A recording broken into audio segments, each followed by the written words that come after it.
Sub-Saharan Africa has been fundamental to the global prosperity of the advanced countries.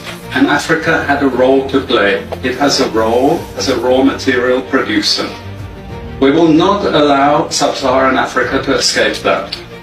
Okay, we do everything to keep Sub-Saharan Africa where it is, also impoverished. Welcome and thank you for watching. This is Afro Revolt, a channel that always try to bring to you whatever is trending across the globe. Now, the Western capture of Africa is on, and if Africans would try to wake up, then brace yourselves for a big war. That is the message that this European is bringing across in this video. Now let's watch this and make a reaction in the end. It's absolutely vital for the prosperity of everyone else. So let's get clear about that.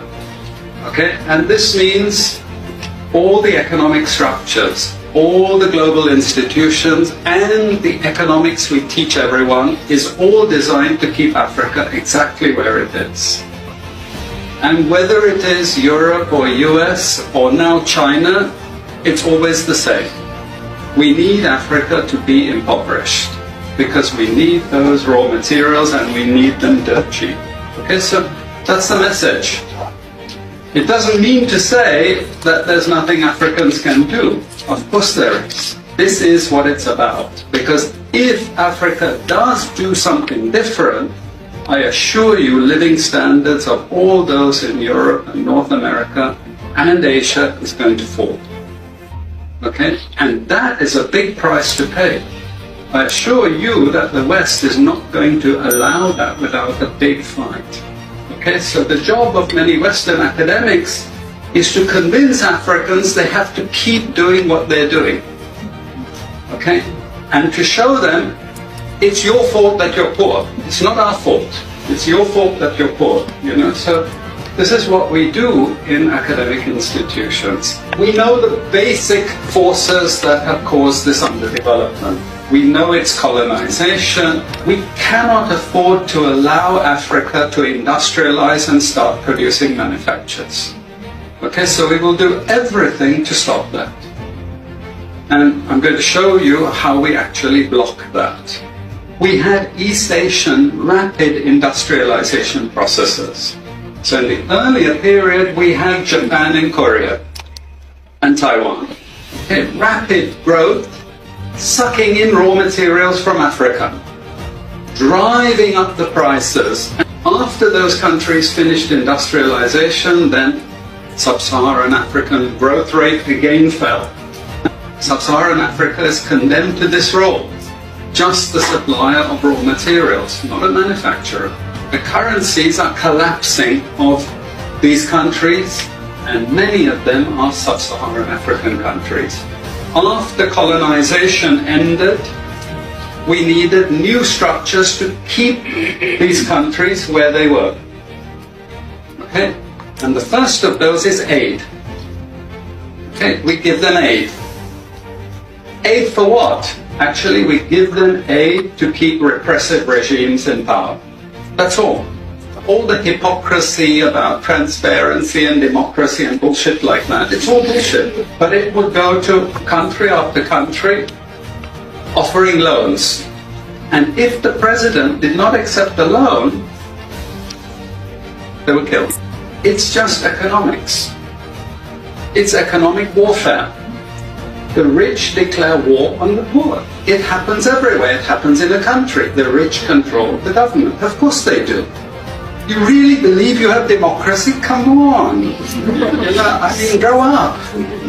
Who has all the subsidies and income support? US, Europe. The largest budgets in the world for supporting their farmers are Europe and US. You see, we're keeping them dependent. We're keeping them on a string. This next round of the WTO is designed to block that, to block anyone else getting on top of the line. Yes, you've heard how the Europe is nurturing even the students towards hating or ensuring that Africa is never off the hook. Now let's see the reaction of a Nigerian who is also so much furious with what this video brought across, before we comment later in the end. Now, Africans, I hope you heard and understood what he just said. This nihilistic narcissist, haunted by demons and delusions, says, quote and unquote, there will be a future war between Europe and Africa. Listening, you heard him, right? Okay, while your Africans fight one another over jollof rice, generator, AFCON, and Amapiano, some Dutch dimwit is preparing the minds of his people for a potential war against all of you, irrespective of your jollof rice, irrespective of your electricity, irrespective of your Afrobeat. Now, have you ever paused for a minute to even ponder the reason for this clarion call for a potential European war against Africa? Do you know why the West is so afraid of Africa in the next 10 years? Why they are so afraid? No, but let me tell you, it's because some African youths, I'm one of them, we are already waking up and breaking free from the mental shackles of the West. So while you sit there behind your keyboards, while you sit there behind your phone screens to impishly type damaging, derogating, vituperative and invective things about your fellow African brothers and sisters in their countries, while you fight one another over whose jollof rice is the best, or who has the best football team in this AFCON, electricity supply, or the best English accent. Like, seriously? English accent, a colonizer's language. Now, while you bash and drag other Africans who are also victims of the same system you are a victim of, but probably because you are more of a house Negro.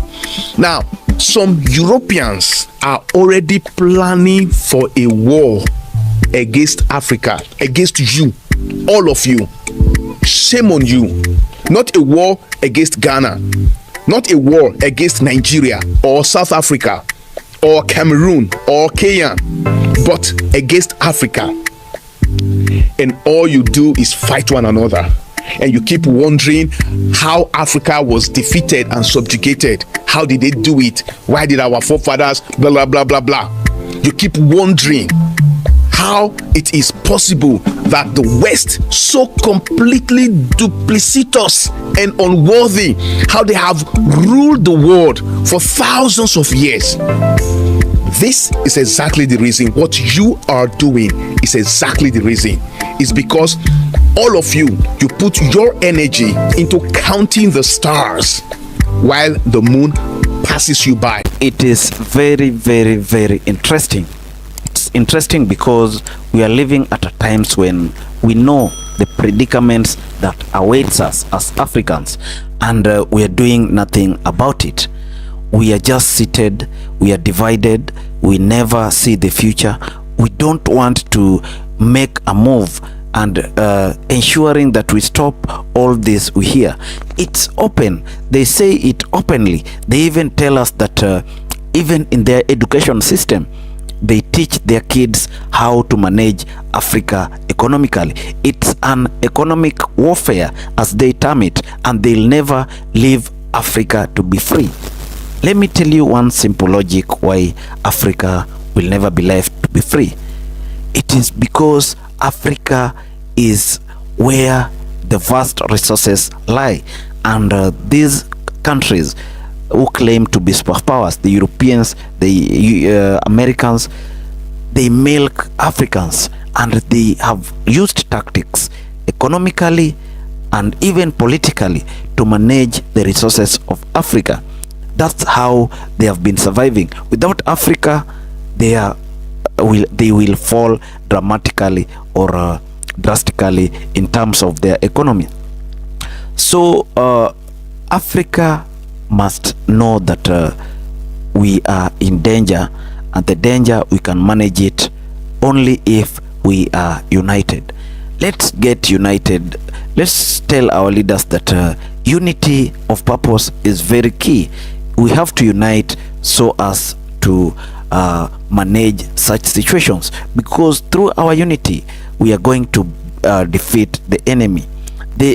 When they came to colonize us, what they did was to partition Africa, and through this partitioning they ensured that every border is closed. By closing the borders, enmity rose, and every country now is fighting to achieve its goals. And through that, so much forces have been scrambling, and the countries want to be seen better than the others. And as the Nigerian is trying to say, it's not the time to compete amongst ourselves. Let's not see that Kenya is better in this, Nigeria is better in this, South Africa is better in this, without looking at the price of division, or the price we'll have to pay if we are divided. This is the time to tell or to teach our kids on our value as Africans. We are so much important. We have the resources. We can build our economy. Now, another saddening situation is that the Europe or the Europeans are trying to stop Africans from being industrialized. They don't want Africa to move beyond the situation we are in now. And this is what the leaders have to bank on. Build your economy. You don't have to sleep for a long time, because we are the ones suffering. You as leaders, you are puppets, but as Africans, we are the ones suffering. So it is time to build Africa. Let's unite and build Africa. Africa is going to rise. As we always say it, Africa must rise, and Africa must be better, even if it will mean taking it forcefully or making steps that are never preempted. Now, let's see what you have to say. Hit our comment section and tell us what you think about this video and what the Whyts have planned against Africans. Also, if you're watching us for the first time, kindly do not forget to subscribe, and also like and share this video. Thank you, and may God bless you. Let's meet when you bring another video.